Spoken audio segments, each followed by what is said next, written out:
Hello दोस्तों, नमस्कार, सत श्री अकाल एंड आदाब। दोस्तों, आज का जो टॉपिक है वो बहुत कमाल का है। कमाल का यानी थोड़ा डिफरेंट है। मैंने थंबनेल में लिखा था कि FX30 कैमरा लेने से पहले एक बार इस वीडियो को जरूर देखें।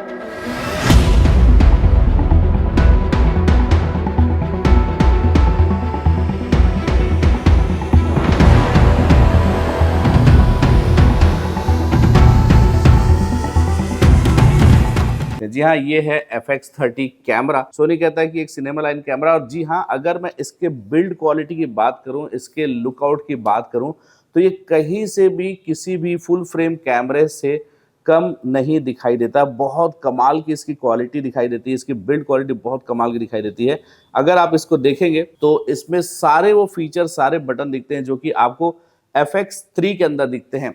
तो दोस्तों, ये बोल सकते हैं कि छोटे पॉकेट में बड़ा धमाका। जी हाँ, अब आपको सबसे इंपॉर्टेंट चीज ये है कि ये जो कैमरा है इसका फंडामेंटल क्या है। दोस्तों, अगर आप एक सिनेमेटोग्राफर हैं और अगर आप सिर्फ अपने फर्म के लिए काम करते हैं, सबसे इंपॉर्टेंट चीज है, वेडिंग सिनेमेटोग्राफर्स की बात कर रहा हूँ। मेरा बहुत बड़ा हाई फाई चैनल नहीं है, मैं एल्बम्स वगैरह लगभग नहीं के बराबर शूट करता हूँ, इसलिए मैं सिर्फ वेडिंग के अकॉर्डिंग बात करूंगा। तो यहाँ पे ये जो कैमरा है मेरे पास, ये है FX30 और उसमें जो लेंस लगा हुआ है वो है 18105 f4 का लेंस। तो 18105 f4 का लेंस के साथ ये कैमरा आपको दिखाई दे रहा है। और अगर मैं अपने वीडियोस की बात करूं तो मैंने इस कैमरे से ऑलमोस्ट अभी तक कम से कम 6 प्री वेडिंग शूट किया है और वेडिंग हम लोग कम से कम 5 वेडिंग आराम से हमने इससे शूट किया है, वो भी ट्रेडिशनल एंड साथ साथ कैंडिड भी, कैंडिड यानी कि सिनेमैटिक भी हमने इससे शूट किया है। और मुझे कहीं पर भी इस कैमरे से शूट की हुई वीडियो की जो क्वालिटी है वो कहीं भी किसी कैमरे की तुलना में कम नहीं दिखाई दी। भले ये एक क्रॉप सेंसर कैमरा है, लेकिन इसकी क्वालिटी मुझे कहीं पर भी कम नहीं दिखाई दी अगर आप इसमें पर्टिकुलर लेंसेज यूज करते हैं तो। अब यहाँ पे बात आता है कि ये कैमरा ले या न ले। बहुत सारे लोग मुझसे पूछते हैं कि सर FX30 कैमरा लेना चाहिए कि नहीं लेना चाहिए। तो मैं आपको कुछ पॉइंट्स बताता हूँ, उसके बेस पे मैं आपको बताऊंगा कि ये कैमरा आपको लेना है कि नहीं लेना है। पहली बात तो दोस्तों, अगर आप एक सिनेमेटोग्राफर हैं और अगर आप फ्रीलांसिंग करते हैं तो शायद मैं आपको बोलूंगा कि फ्रीलांसिंग के मद्देनजर हो सकता है कि अगर आप इससे शूट करें तो आपको प्राइसिंग थोड़ा कम मिले। तो अगर आप फ्रीलांसिंग के बेस पे जाना चाह रहे हैं और फ्रीलांसिंग में प्राइसिंग ज्यादा चाहते हैं तो मैं आपको बोलूंगा कि इसके बदले आप FX3 ले लें या फिर सोनी का S3 ले लें। लेकिन अगर आप खुद का काम करते हैं और आपका बजट बिलो 2 लाख है, मतलब 2 लाख से कम का आपका बजट है और 2 लाख से कम के बजट में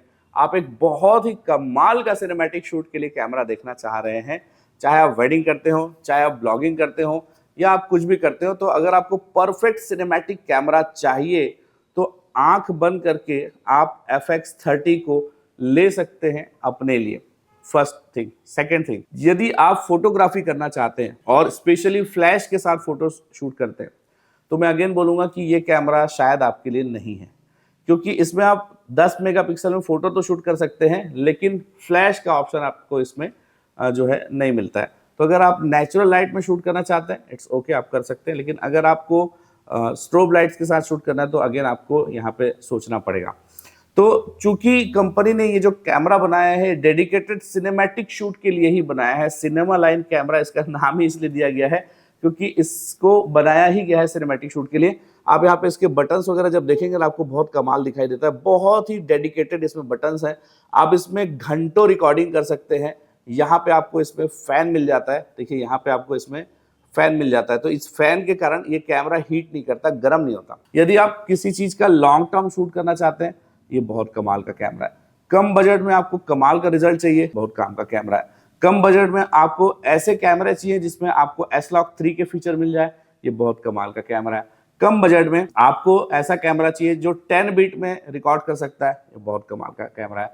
कम बजट में आपको ऐसा सिनेमैटिक कैमरा चाहिए जो 4K शूट कर सकता है, ये बहुत कमाल का कैमरा है। तो दोस्तों, इतने सारे फीचर्स हैं इस कैमरे में, इतना सारा बेनिफिट है इस कैमरे का। मैं इसका डाई हार्ड फैन हूँ, मतलब मुझे बहुत बहुत कमाल लगता है कैमरा। लेकिन हाँ, यदि मैं एक फ्रीलांसर होता तो शायद मैं फ्रीलांसिंग के लिए इस कैमरे को चूज नहीं करता, क्योंकि जितने भी आप हमारे दोस्त हैं उन सबको पता है कि भैया मार्केट में फ्रीलांसरों को आज के डेट में उनके टैलेंट के साथ साथ ये भी देखा जाता है कि आपके पास कैमरा कौन सा है, फुल फ्रेम है कि क्रॉप फ्रेम है। तो ये था मेरा एक छोटा सा रिव्यू, आई होप आपको समझ में आया होगा। बाकी ओवरऑल सिनेमैटिक के लिए इसमें 1% की कमी नहीं है।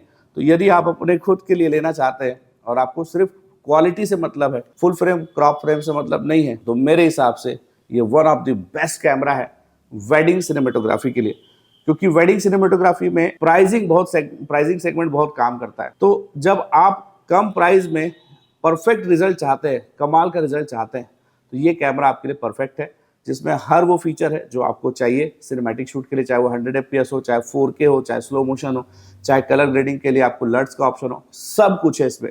हीटिंग का कोई प्रॉब्लम नहीं है। तो दोस्तों ओवरऑल मैं इसीलिए ये वीडियो बना रहा हूँ, ये बहुत सिंपल वीडियो है ताकि आपका माइंड एकदम क्लियर हो जाए इस कैमरे के लिए। यदि आपको लगता है कि अगर आप FX30 लेना चाह रहे हैं और मेरा ओपिनियन मानते हैं, तो ये आपके लिए बेस्ट कैमरा है अगर आप इसको अपने यूज के लेना चाहते हैं। चाहे आप ब्लॉगर हो, चाहे आप सिनेमैटिक शूट करते हैं, चाहे आप शॉर्ट मूवी शूट करते हैं, या फिर आप डॉक्यूमेंट्री शूट करते हैं, या फिर आप वेडिंग शूट करते हैं, यदि खुद के यूज के लिए लेना है तो this is the one of the best camera.